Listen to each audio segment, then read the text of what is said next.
people and strengthen our economy. Promoting competition to lower costs and support small businesses is a central pillar of Bidenomics. As the president says, capitalism without competition isn't capitalism, it is exploitation. Without competition, costs add up. One study found that higher prices and lower wages caused by lack of competition cost the median American household as much as $5,000 annually. The President's Competition Council continues to deliver results. The Department of Agriculture is helping lower food prices with a historic partnership with over 24 bipartisan state attorney generals to promote competition and crack down on price gouging in food and agricultural markets. Zillow, Apartments.com, and AffordableHousing.com answered the President's call to eliminate hidden junk fees by committing to show prospective renters all fees up front. And the Department of Justice and the Federal Trade Commission are proposing updated merger guidelines to protect the American people from anti-competitive mergers. This follows bold actions we have taken to eliminate junk fees, hidden junk fees, and high costs in air travel, healthcare, banking, and hearing aids that are all saving families hundreds and sometimes even thousands of dollars a year. The Council's work is another example of Bidenomics at work, that is lowering costs and creating a more level playing field for small business entrepreneurs and also workers. Another event that is happening here today, or happened earlier, is we had more than 90 state legislators from across the country that came to the White House for a state convening on child care with First Lady Dr. Joe Biden, and also the Director of the Gender Policy Council, Jen Klein, the Director of Domestic Policy Council, Neera Tanden, and the Director of the Office of Intergovernmental Affairs, Tom Perez. The conversation was centered around how we can all work together to expand access to affordable child care, take on out-of-pocket costs, and support child care workforce. We hosted today's convening because the Biden-Harris administration understands that high-quality care is fundamental to families across the country. And the implementation of care depends on the states. States determine who is eligible for child care assistance, how much parents will pay out of pocket, and how much child providers are reimbursed. And now, thanks to the actions taken by this administration, states have even more avenues to improve child care access, affordability, and also quality. As the President has said many times, no parent should have to choose between caring for their children or the paycheck they rely on to take care of their children. This work is more important than ever, and we will continue to take actions that provide relief to working families, that breathing room that the President talks about often as well. Now, turning to Ukraine, some news there. The Department of Defense announced a new security assistance package to support the people of Ukraine as they bravely defend their country. This package includes more critical air defense capabilities, such as National Advanced Surface-to-Air Missile Systems and additional systems to help Ukraine shoot down Russian and Ukrainian drones. The package also includes additional artillery rounds and mine-clearing equipment, as well as unmanned aerial systems and equipment that will help Ukraine better protect its ports. These latter capabilities will become increasingly important, especially now that Russia has pulled out of the grain deal and has renewed attacks on port cities, as we have seen over the past 2 days. The weapons and equipment we are announcing today are being procured by the Defense Department for Ukraine through the Ukraine Security Assistance Initiative as part of our commitment to strengthen Ukraine's military over the near and also long term. As President Biden made clear in Vilnius last week, the United States is committed to supporting Ukraine alongside our allies and partners now and for the long future as we head into the future, clearly. Finally, one last thing. As many of you know, the Women's World Cup begins in less than 24 hours. How exciting. The second gentleman, Doug Emhoff, is leading the U.S. delegation to the tournament. He'll attend tomorrow's opening ceremony, as well as Team USA's first game against Vietnam on Friday. Go Team USA. In addition to World Cup events and engagements with Team USA, the second gentleman will highlight U.S. and New Zealand shared values and priorities during his trip through his engagement with civil society, the private sector, and community leaders in New Zealand.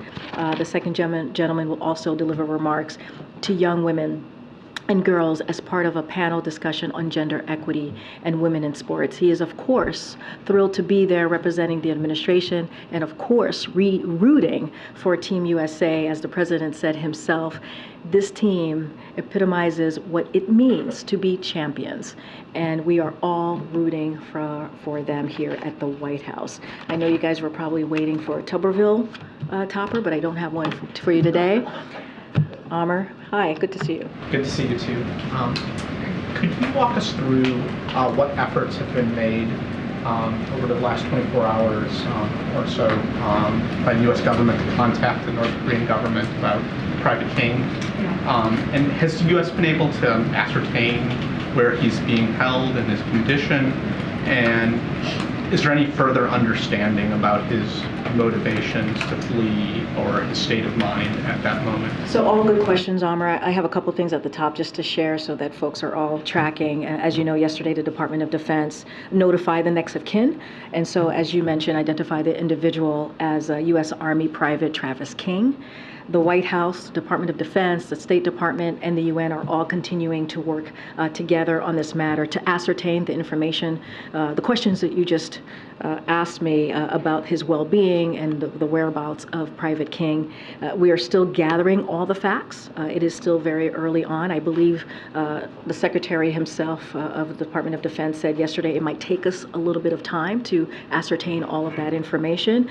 But again, we're gathering all the facts. But I want to be very clear that the administration has and will continue to actively work to ensure his safety and the return of Private King to us and to his family, obviously. So that includes what we're doing is outreach to the administration of Sweden and also South Korea as well on this matter. The Department of Defense, as I mentioned yesterday, has been engaged and having communications with its counterparts, the KPA, on the well-being of Private King. Again, we're working to ascertain all the facts, all the information that we can. And as soon as we have more to share, we certainly will. But our primary goal is to make sure that we ascertain his well-being, get a sense of how he's doing, but also clearly we are committed to bringing him home. So fair to assume Sweden hasn't had any luck thus far with getting any answers from the North Koreans? Don't have anything to share on our conversation specifically on Private King as it relates to his where he is and his well-being. But I can tell you that we have been engaged since yesterday. I think I mentioned this at the podium that we've been engaged with Sweden and also South Korea.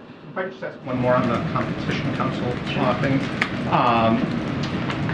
Generally, with the council and some of these guidelines that have been rolled out, like the ones that have been rolled out today, Republican lawmakers and some business group have rolled this criticism that these efforts will lead to greater regulatory costs that leave the economy worse off.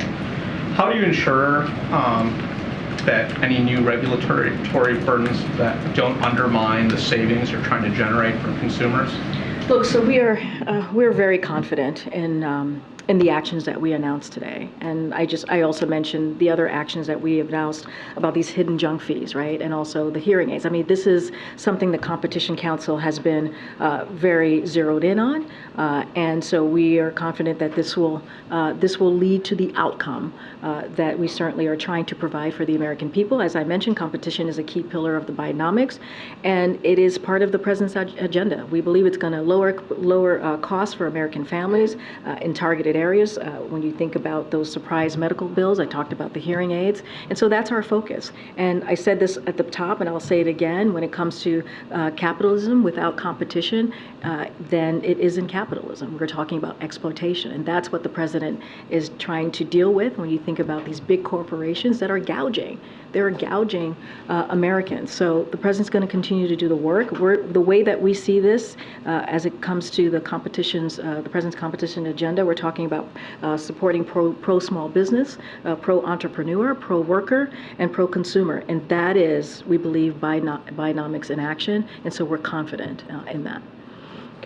You mentioned Sweden and South Korea, but just to be clear, has the administration reached out to China at all for their help in this case? So I don't have any engagement with China to read out to you at this time, but I can tell you for certain that South Korea and Sweden, we have engaged with them.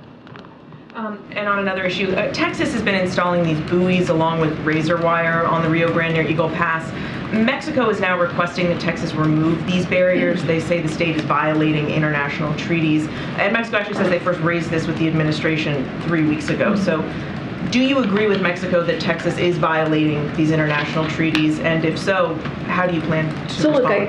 look, I saw these reports, and I think one of the things, and I've been very clear about this, that this governor has done over and over again is treated this situation that we're seeing at the border in an inhumane way. It is atrocious, the actions that he decides to take. He takes this, instead of dealing with this issue in a way that we can get to a resolution or working together, he turns it into a political stunt, and that's what we have seen. I can't speak to conversations 3 weeks ago with the Mexican government. I don't have any information to share on if that came up in a conversation, but this is not surprising. This is not surprising. Just yesterday, I was asked about abandoning children, migrant children, not offering them water. This is what we see over and over and over again from this Texas governor, from Governor Abbott, and it is all we're asking for, all we as a country, and what we should hold near and dear is the basic human decency, and we are just not seeing this from this governor. It's clear you disagree with the governor on this, but what comes next here? I mean, what does the administration believe that these barriers, these buoys need to be removed, and what can you do to force that, if so? So look, this is, as it relates to any legal action, that's something that Department of Justice is going to certainly look into or has to deal with. As it relates to the indecent, inhumane way that migrants are being taken, the actions that are being taken against them, I can continue to condemn them here, right? And we've done that in the most strongest terms, and so I'll just leave it from there at the moment. Just to clarify, has the administration discussed this with the Mexican government? I just don't have any information on a conversation that happened a couple of weeks ago with the Mexican government. I can't confirm that, or currently I can't confirm this coming up. I would have to certainly refer to you to the Mexican government. What I can say is what I know and how this governor has treated migrants. Instead of dealing with the situation in a way that we can actually have results, he's used this in a political stunt, and that's shameful, and we're going to continue to condemn that. We're going to continue to call that out. Okay. We saw the Tom Friedman column based on a meeting with the president. Is this true that the president is now deeply worried for the stability and future of Israel? So look, I'm not going to, I think the column, Tom has a quote, directly quoted the president, and so I will let the president's quote stand on its own. The president has, as you know, had productive meetings with the president of Israel, President Herzog, and also the prime minister. He had a phone call, as you all know, with the prime minister Netanyahu, and the president has been very clear, right? His relationship with Israel goes back to his early days in the government. It is strong, it is deep, and it is a special relationship. And certainly we are committed. We are committed to Israel's security, and so we're going to continue that commitment, not just as president, but as a commitment that we've had as the U.S. As we continue deepening that relationship with Israel. But I will let his comments in the article stand for itself. Further, does he want Prime Minister Netanyahu to abandon the judicial overhaul? We've been also very clear about that, right? That conversation about the judicial reform, the president has had direct communications with the prime minister on that. We shared that in the readout that we shared with all of you, a day or two ago. He had that conversation, certainly came up with the president. As we know, the president of Israel has played kind of a mediator role in those conversations. The president, we've said, when it comes to our relationship with Israel, the U.S. relationship with Israel, at the core is democratic values, and that's what we believe. And any changes, any major changes, certainly needs, and it says it in this article, you need a broad consensus to make any changes. And so that says it in the article. The president has been very clear. I have been very clear. We've all been very clear as it relates to the judicial reform. Thanks, Karine. You said moments ago that the U.S. government is actively working to ensure Private King's safety and his return to his family here in the U.S. But by all accounts, Private King ran across the border.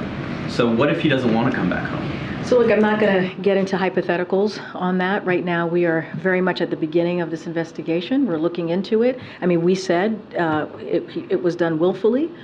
Clearly, we've been very upfront about that. The Department of Defense said that yesterday during their press conference. I'm just not going to get into hypotheticals from here. Our commitment is to do everything that we can to actively work to ensure that he's his safety, and that we return him home to his family. Will the U.S. accept if he has freely chosen to defect to North Korea? I just can't get into hypotheticals from here. I get the question. I can't get to hypotheticals and then from on here. Another topic, a new Monmouth poll shows that Americans still disapprove of the president's handling of inflation. They are by and large split on his handling of jobs and unemployment. So a few weeks into this new Bidenomics push, how do you rate how you guys are doing? So look, the polls don't tell the whole story. They don't tell the full story, and we understand that. The data shows the combination of unemployment and inflation is in near historic lows. That's what we have seen. Consumer confidence is increasing, and also wages are rising. That's what certainly the data is showing. And when you think about our economic recovery is stronger, and inflation is currently lower than any other leading world economic countries when you think about the G7. So those are the facts. We're going to continue to have those conversations with the American public. As you know, the president's going to go to Philly tomorrow, talk about his Investing in America plan. We've seen cabinet secretaries go crisscross the country, having those conversations.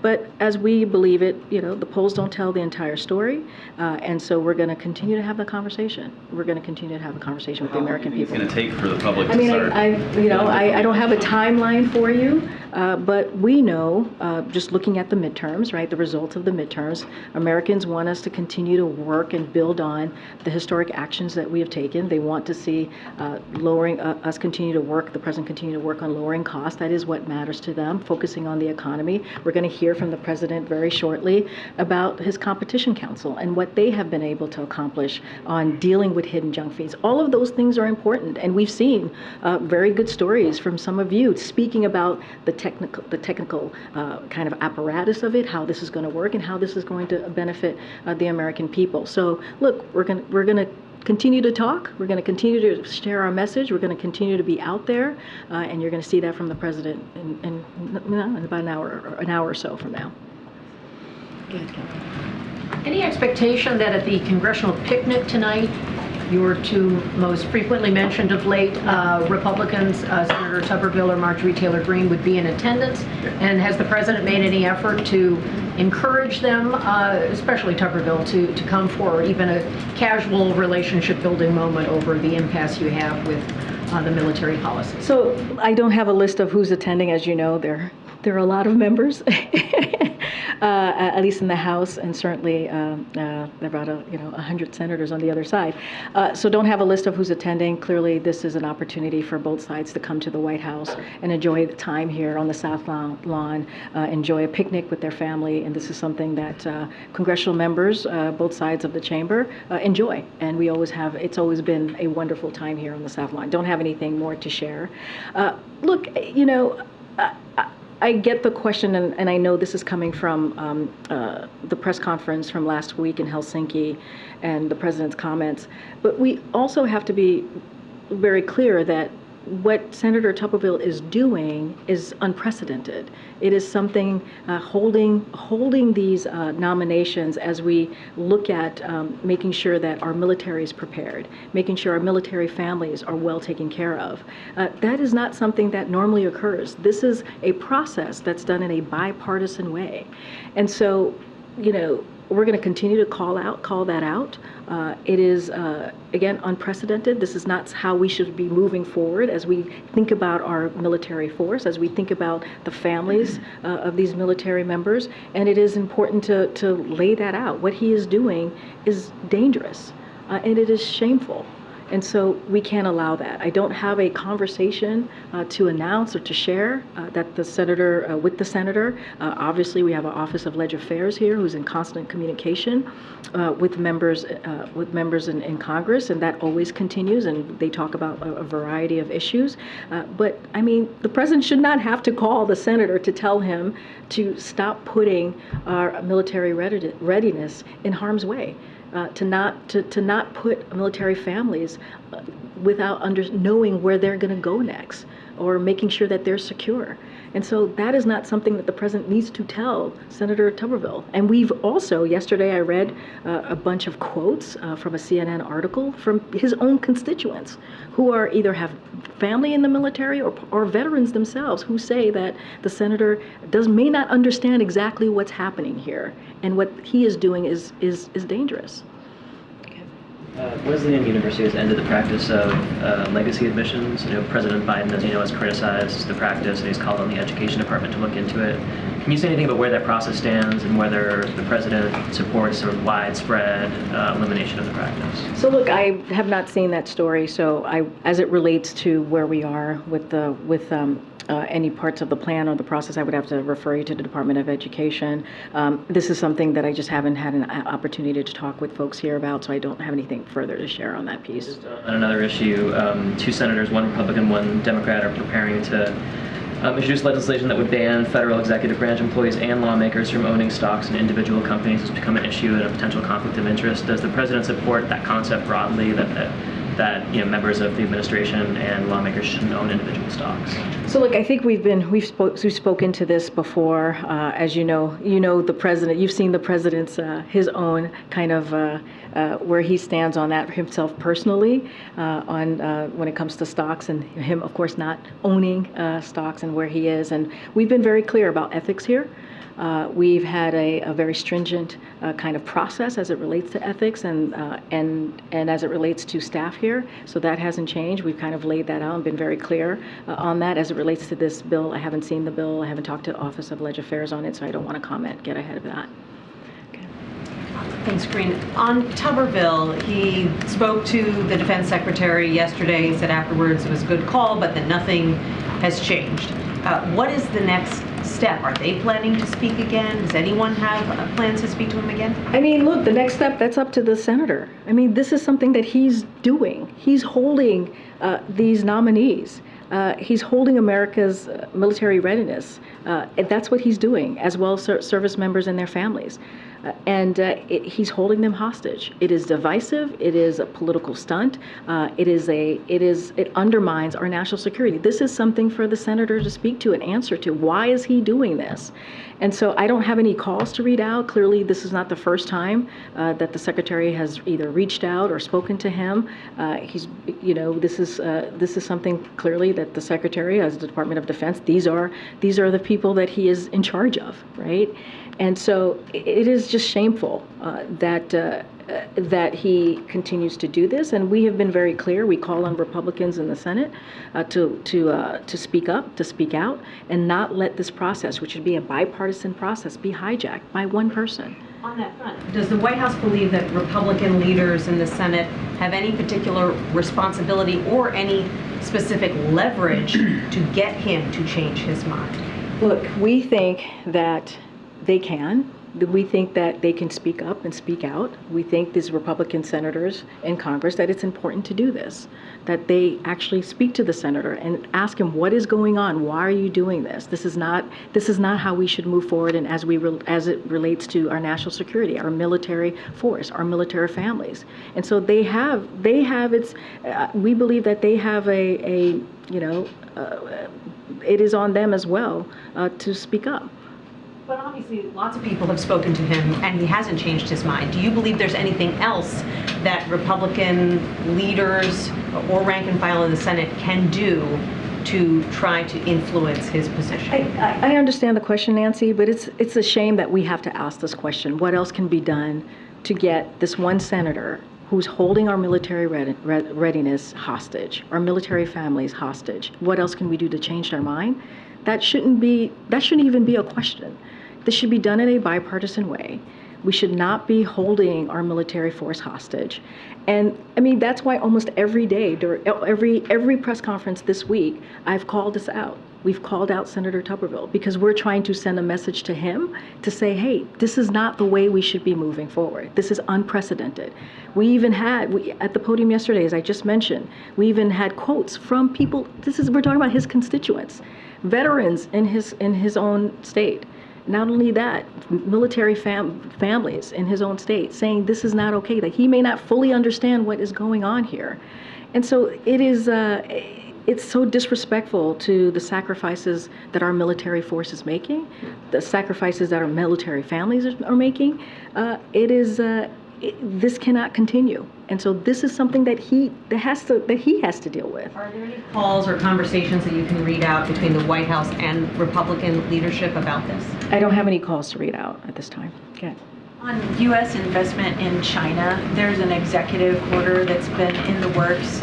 Question on the timeline, are you confident that we'll see that EO by, say, like the end of August? So don't have anything new on the EO to preview or timeline to preview. It's a complicated process, as I'm sure you understand, and so we want to make sure that we get this right, and it takes some time. What I can say is that making progress in formulating an approach to address outbound investment in sensitive technology, particularly for transactions in critical sectors that could undermine America's national security. So we're trying to formulate that approach, but it's a complicated process. We want to get it right, and once we have more to share, we certainly will share that. Okay. So yesterday, Illinois moved to become the first state in the nation to eliminate cash bail. And I wanted to ask you about this specifically because during the 2020 campaign, I know that then candidate Joe Biden had described cash bail as a modern-day debtor's prison, and so I wondered if you could give us an update. I know we had promised to eliminate it, on where efforts stand at a nationwide level. It's a good question. Don't have anything specifically on what our efforts are on cash bail. I would have to get back to you specifically on the plan, but I don't have anything. The president's stance has not changed. Can I also ask, in this debate in the state of Illinois, there were prosecutors, law enforcement who essentially said that this would lead to a more dangerous climate in the state. I wondered if you all have a message to law enforcement who do have concerns that eliminating cash bail could lead to more danger. So look, one of the things that the president has always been very clear about as we're talking about the economy, as we're talking about building an economy that doesn't leave anybody behind, right? That has equity at the center of it. This is part of that, right? Making sure that we treat people fairly, and so certainly that is part of that. And we think about racial injustices, inequality. This certainly plays into that. I don't have anything new to share on that particular issue as it relates to cash bail, but certainly the president stands. I just don't have anything new to share on that at this time. Okay. Is everyone invited to the congressional picnic? Were all members of Congress invited? I believe so. I think that's usually the way it works, that all members of Congress are indeed invited. I don't have a list in front of me, but I believe it is a congressional picnic, and I believe all sides are invited. We're not picking who gets to come and who doesn't get to come. Right, but if somebody's not there, we can interpret that they declined the invitation rather than that they weren't invited. I believe so. I want to be very mindful and careful, but I believe so. That is indeed the case. Okay. And then I was also curious if the president has ever spoken with Senator Tuberville. Do they have any relationship whatsoever? No, it's a good question. I just don't have a conversation to read out at this time. The president has multiple conversations with the senators and House members regularly. I just don't have anything on this particular senator, if there's been a conversation in the past. Karine. Thanks. A quick Russia question. I'm sure you've seen that the Ministry of Defense says that they're going to treat all ships in the Black Sea port as, quote, potential carriers of military cargo. I just wanted to get the White House's response to this statement, what you intend to do to help Ukraine guard against this, to defend themselves, and what the administration wants to do to exert pressure on Russia to reconsider and rejoin the grain deal. And do you see any alternatives to get these essential goods out of Ukraine? So, I mean, a couple of things as far as what we're doing. So we're going to continue to support Ukraine's effort to get Ukrainian grain to the markets that they desperately need it. I just talked about a new announcement from the Department of Defense, which also is going to include what part of that actually speaks to the grain initiative, right? And so I spoke to that at the top. But a couple of things is providing financial support and supplies for Ukraine farmers, such as seeds and fertilizer, as well as help with crop storage and processing needs. In fact, the Administrator Powers in Ukraine right now and announced this week that the United States will provide another $250 million for the AGRI Ukraine initiative to help Ukraine's farmers produce, store, and export agricultural products and grain to the world.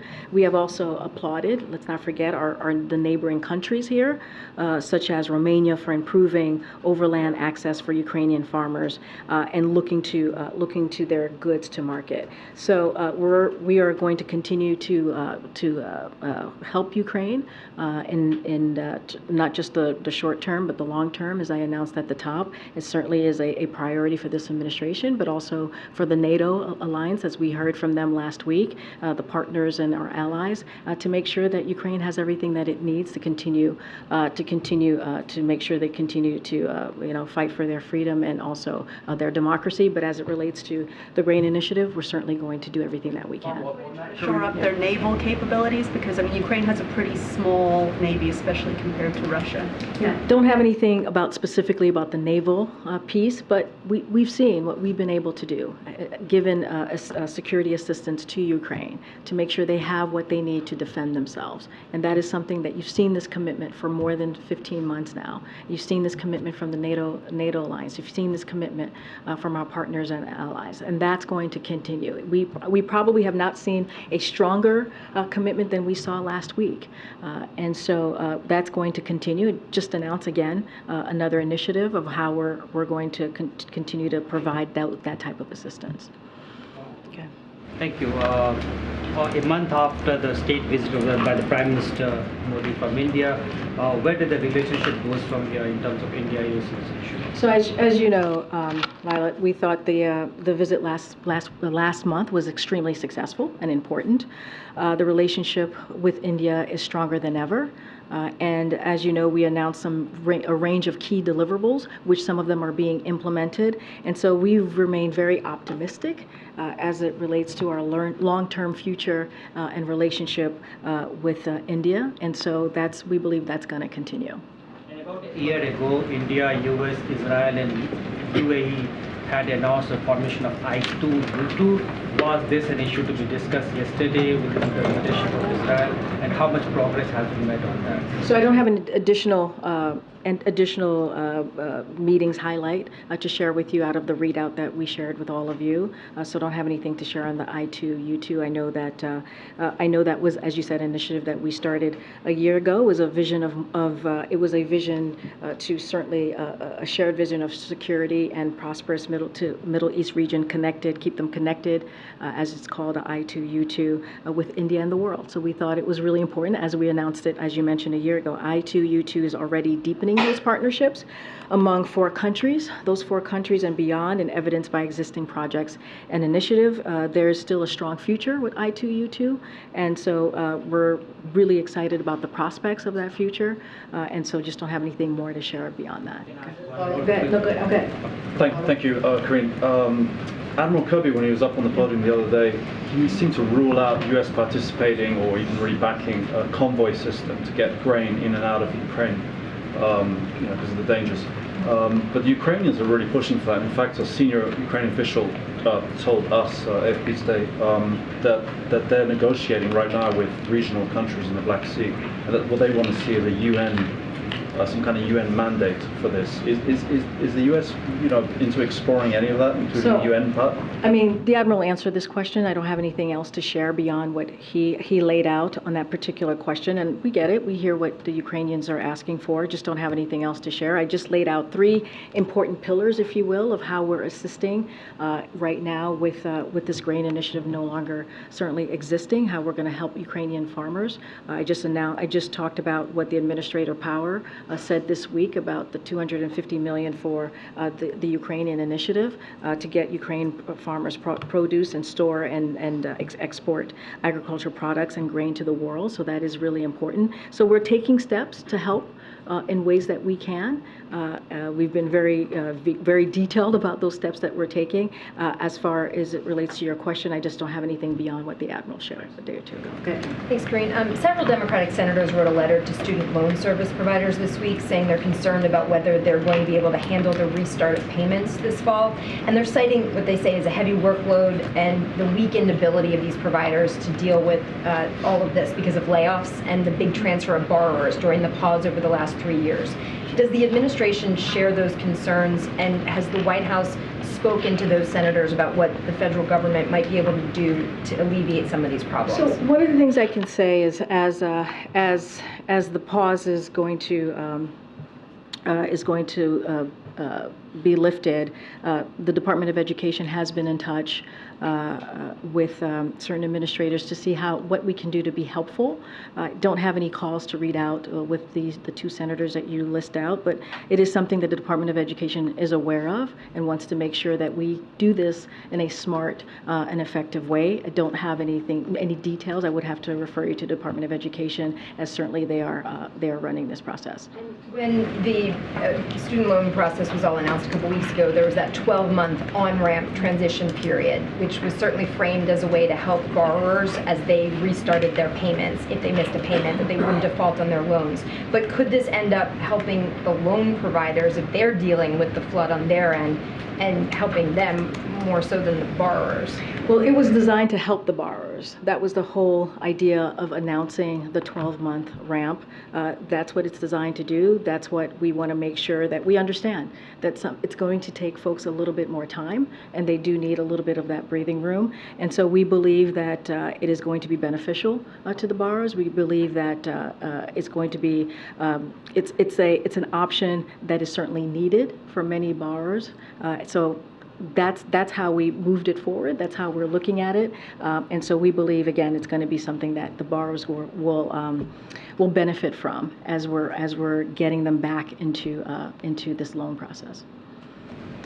Hey, thanks, Karine. On the Competition Council coming in later, let's take a look at the rental fees part of this. You're offering transparency on that, as you have with a number of programs, but some Americans have been waiting more than a year and a half for actual prices and fees to come down. So when will the prices and fees come down? So look, I think when you look at what we've been able to do, the actions that we have taken, I talked about the hearing aids, right? I've talked about what we've seen with the Inflation Reduction Act, right, with insulin capped at $35. We've seen how we're preventing as many as 1 million surprise medical bills every month. Americans are saving $5 billion a year on overdraft fees, and consumers are better able to comparison shop to get the best deal on apartments and event tickets. And that's something that we're seeing today when we look at when we put the junk fees, making sure that's upfront.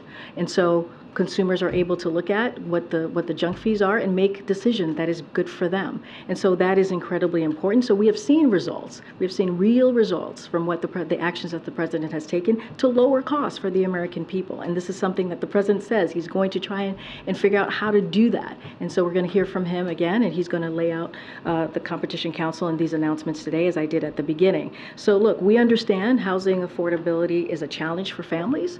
This is why we make announcements like these.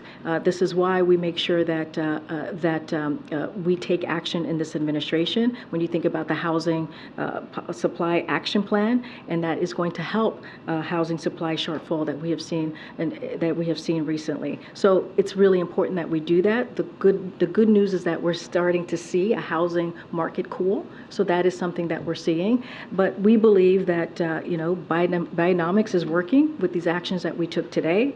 Of course, there's always more work to be done. But why not? Why do this now? Why not in the first year of the presidency? Why now? So it rolls out next year as voters begin to vote for the presidential election? Look, let's talk about the first year of this administration, right? The first year of administration, we're dealing with an economy that was turned upside down because of COVID. because we didn't have a comprehensive plan to deal with making sure people got shots in arms.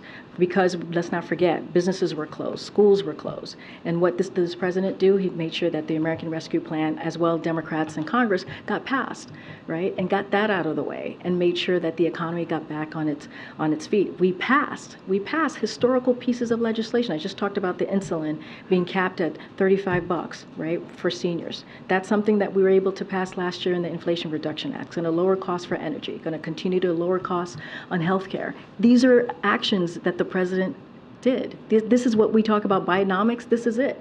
This is what we were able to do in the first 2 years.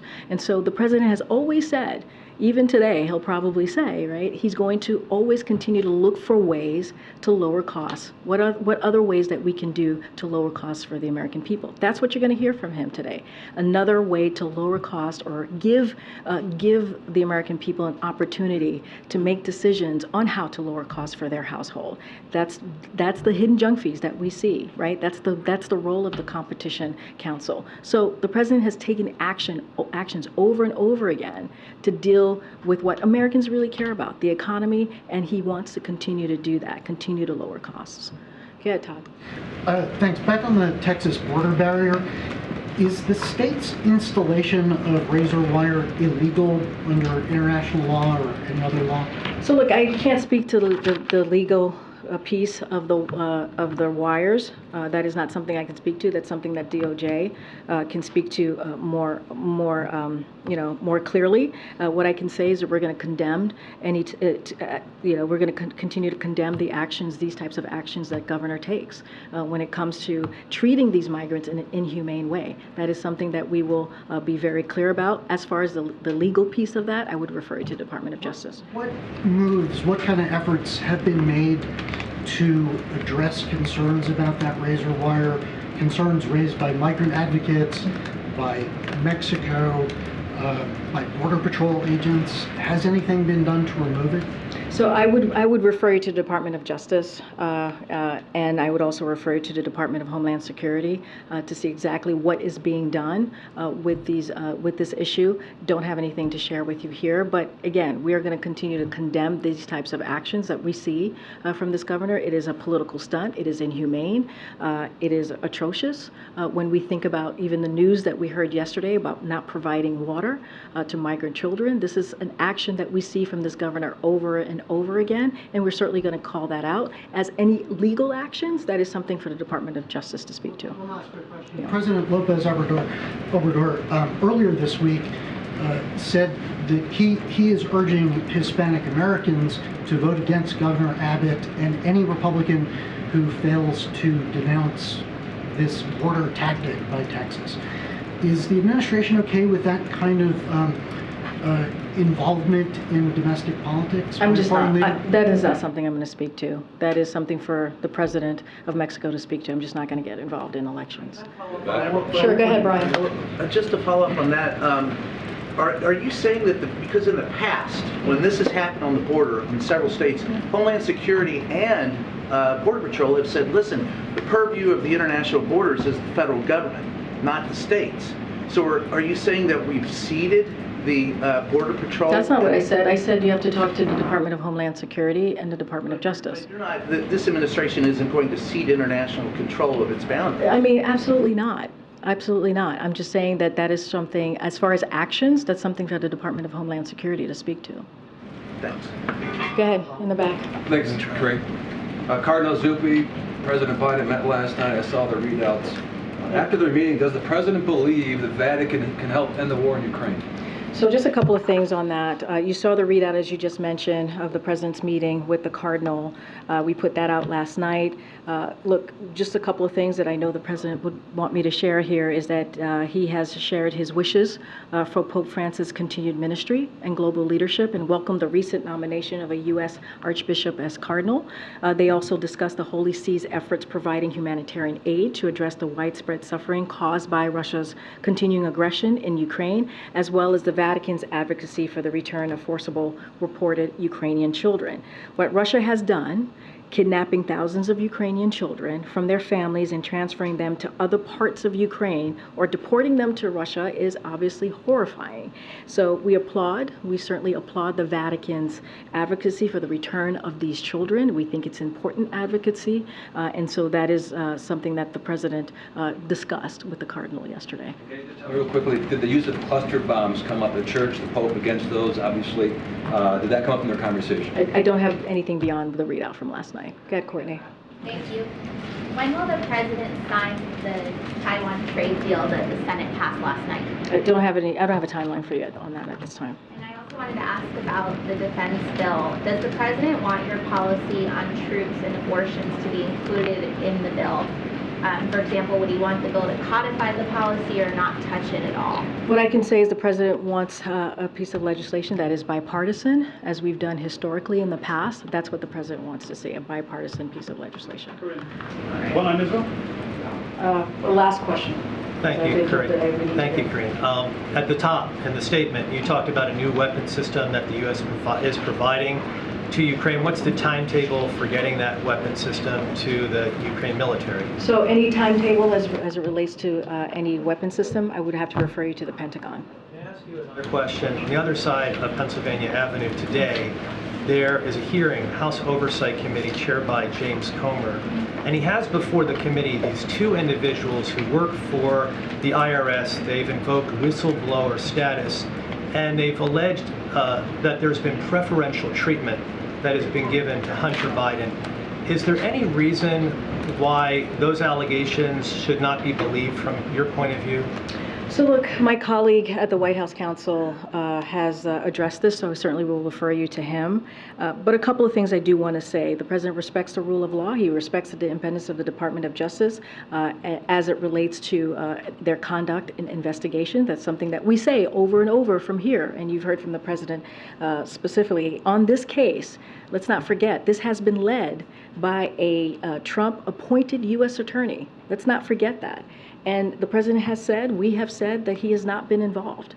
And so, look, what I can say is just taking a step back and looking at what the President is even doing today, he is going to focus on how we can continue to do the work of the American people, how we can continue to lower cost, right? And he's taking on big corporations who are price gouging the American people. And so, that's going to be his focus. That's what he's going to continue to focus on. Let's not forget, in the midterms, that was the focus that Republicans said that they wanted to do. They wanted to run a midterm, or their message during the midterm is how do we lower costs for the American people. It doesn't seem like that's their focus right now. Their focus is continuing to do political stunts. That's what they want to do, but that's not what the President is focusing on. You're going to hear from him in a few minutes about that. Thanks, everybody.